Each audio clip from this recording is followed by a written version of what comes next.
পটল তো অনেকভাবেই খেয়েছেন, এইভাবে একদিন সর্ষে পটল খেয়ে দেখবেন, খেতে ভীষণ ভালো হয়। আমি এখানে পটলগুলো খোসা ছাড়িয়ে নিয়েছি, পুরোটা ছাড়াইনি, ছাড়িয়ে মাঝখানটা একটু চিড়ে নিয়েছি। পটলগুলো দেখুন, মাঝখানটা একটু চিড়ে নিয়েছি।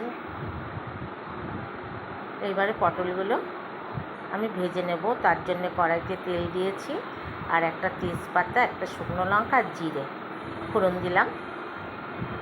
দিয়ে এর মধ্যে আমি পটলগুলো দিয়ে দেবো।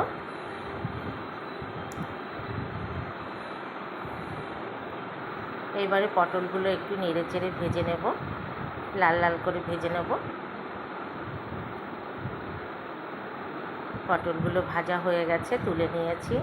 এই কড়াইতে আমি আর ফোড়ন দেব না, কারণ ফোড়ন আগেই দিয়েছিলাম।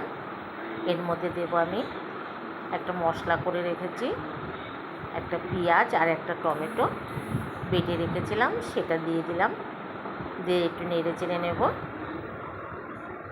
এইবারে এতে দেব হলুদ গুঁড়ি, আর দেব স্বাদ মতো লবণ, দিয়ে আবারও নেড়ে চেড়ে নিলাম। এইবারে দেব আমি কাঁচা লঙ্কা বাটা, 2 চামচ কাঁচা লঙ্কা বাটা দিয়ে দিলাম। দিয়ে এটাকে আবারও নেড়ে চেড়ে নেব। এরপরে দেব একটু সাদা সর্ষে বাটা, আমি সাদা সর্ষে বেটে রেখেছিলাম, আপনারা চাইলে কালো সর্ষেও বেটে দিতে পারেন। দিয়ে একটু নেড়ে চেড়ে নেব।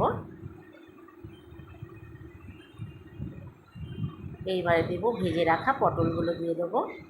ভেজে রাখা পটলগুলো দিয়ে মশলার সঙ্গে ভালো করে কষিয়ে নেব।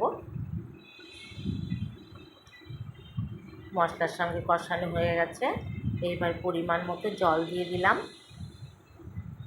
পটল সিদ্ধ হওয়ার মতো জল দিয়ে দিলাম।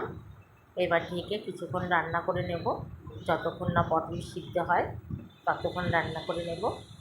পটলটা প্রায় সিদ্ধ হয়ে এসে, এবার মিষ্টির জন্য একটু গুড় দিয়ে দিলাম। দিয়ে নেড়ে চেড়ে নেব। রান্নাটা হয়ে গেছে, এবারে নামিয়ে নিচ্ছি। সর্ষে পটল একদম রেডি।